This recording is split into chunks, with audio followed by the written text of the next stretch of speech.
I hope that we have all come here in the spirit of... You insult us by bringing her to this negotiation? You're Chief Talos Hunter? That didn't take long. Here, here. I have every right to be at this negotiation. I need to ensure that nothing is agreed to here that violates the terms of the White Gold Concordat. She's part of the Imperial delegation. You can't dictate who I bring to this council. Please, if we have to negotiate the terms of the negotiation, we will never get anywhere. Perhaps this would be a good time to get the Dragonborn's input on this matter. By Izmir's beard, the nerve of those Imperial bastards, eh? To think that I would sit down at the same table with that Thalmor bitch. Either she walks or I do.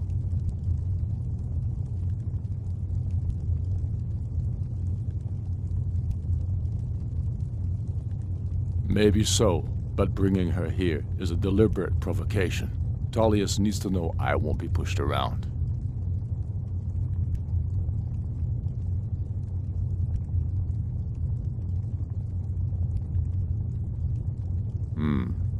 It feels like a mistake to me.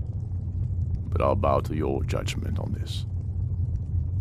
But she is to observe, nothing more. We are not negotiating with her. Is that clear? Ulfric, why so hostile? After all, it's not the Thalmor that's burning your farms and killing your sons. She's supposed to be on our side? You know exactly... No. Not this time. Now that that's settled, may we proceed? I have something to say first. Here we go. The only reason I agreed to attend this council was to deal with the dragon menace. There's nothing else to talk about. Unless the Empire is finally ready to renounce its unjust claim to rule over the free people of Skyrim.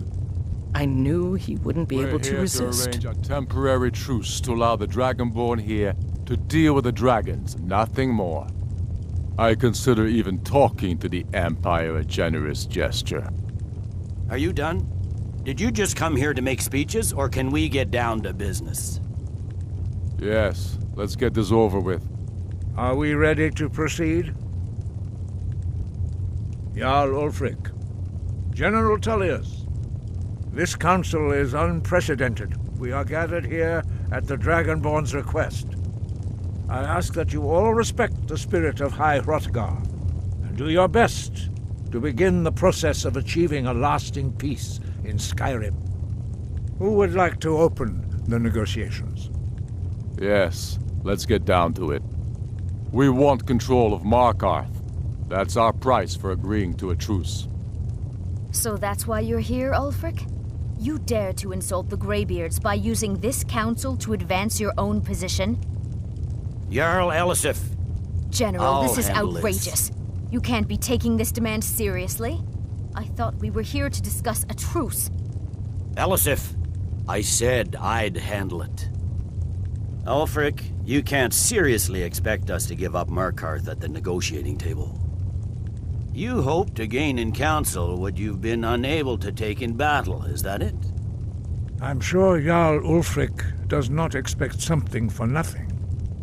Yes, that'd be entirely out of character. What would the Empire want in return? Wait, General, you don't intend to just hand over Markarth to that traitor?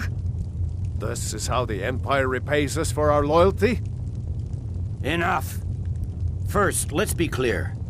This council wasn't my idea. I think it's a waste of time.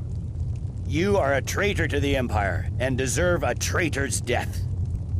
But I at least will negotiate in good faith. Since we're all here at your request, I'd like to hear what you think Markarth is worth.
The rift would help secure our communications with Cyrodiil, and threatened Ulfric's southern flank.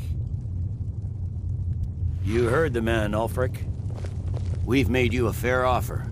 Are you serious about these talks, or are you just here to posture?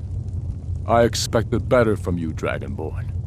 I came here in good faith, and now it seems you help the Empire at every turn. As for you, General Tullius, I see now that Galmar was right. Talking to the Empire is just as useless as ever. If you think you can hold Markarth, you're as deluded as your Emperor when he signed away our freedom to the Thalmor. Skyrim will never again bow to your false empire. Let's go, Galmar. I should have listened to you in the first place. You always were a fool, Ulfric. You're no better at diplomacy than you are in the battlefield. Stop! Are you so blind to our danger that you can't see past your petty disagreements? Here you sit arguing about nothing, while the fate of the land hangs in the balance. Is he with you, Delphine? If so, I advise you to tell him to watch his tongue. He is with me. And I advise you both to listen to what he has to say before you do anything rash. Don't you understand the danger? Don't you understand what the return of the dragons means? Alduin has returned, the World Eater. Even now he devours the souls of your fallen comrades. He grows more powerful with every soldier slain in your pointless war. Can you not put aside your hatred for even one moment in the face of this mortal danger? A very pretty speech. But what does it Shut have up. to do with the... If he's right about Alduin, we both have just as much to lose here, Tullius. Remember that. Now, back to the matter at hand. Don't hand me a mug of sheep's piss and call it mead. These terms are still not acceptable. I'm sure you have something in mind. Damn right we do. You surrender Hjalmarch to us, and take Idgrod Ravencrone with you. Sorli the Builder will take over as Jarl of Morthal. Where do these demands stop, Ulfric? Do you expect me to surrender all of Skyrim? It seems I have no choice but to let the Dragonborn decide, although I'm starting to doubt your fairness. What say you, Dragonborn?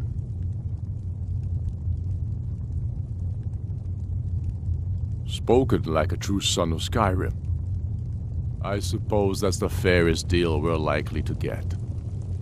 It seems we may have an agreement. Jarl Ulfric, General Tullius.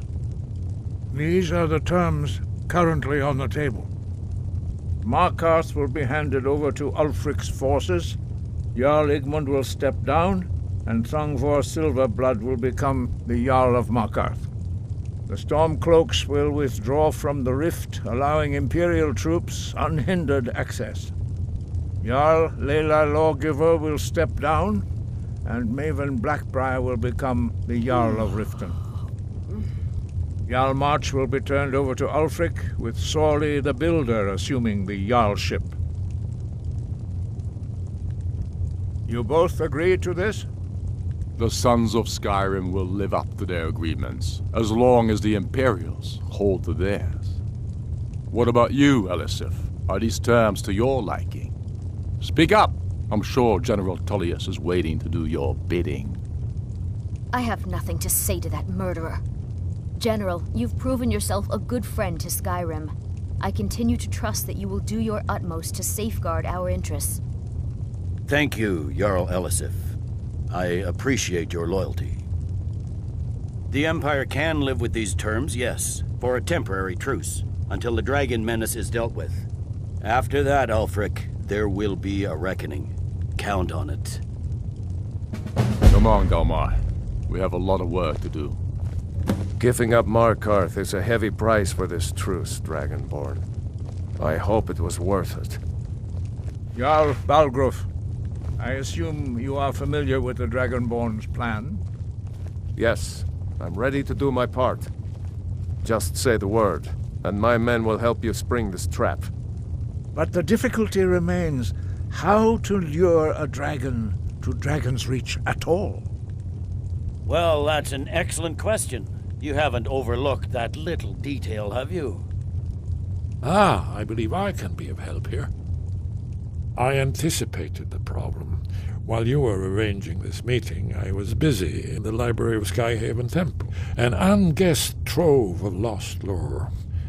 But the important thing is that the Blades recorded many of the names of dragons they slew. Cross-referencing this with Delphine's map of dragon burial sites, I believe I've identified one of the dragons that Alduin has raised up. Don't you see? The names of dragons are always 3 words of power, shouts. By calling the dragon with a voice, he will hear you wherever he might be. He's not compelled to, but dragons are prideful by nature and loath to refuse a challenge.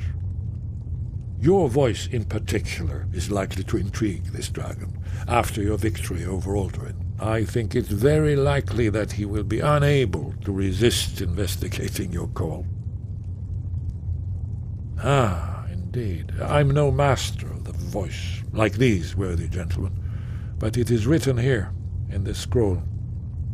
Oda Ving, winged snow hunter, as I read it. I'm afraid there's a serious one. We know. I've discovered who the Greybeard's leader really is.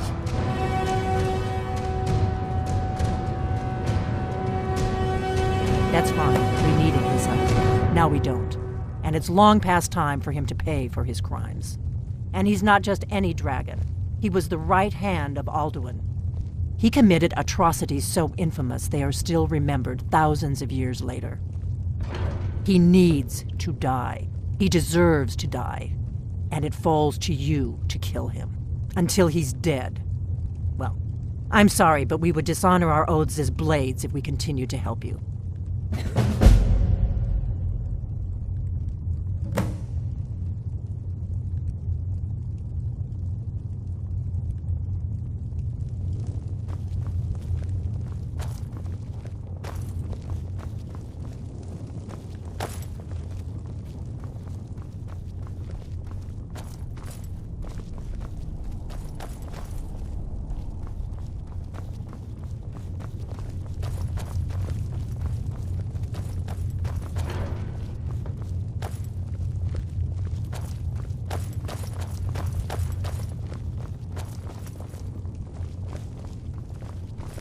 We have nothing to talk about until Parthenax is dead.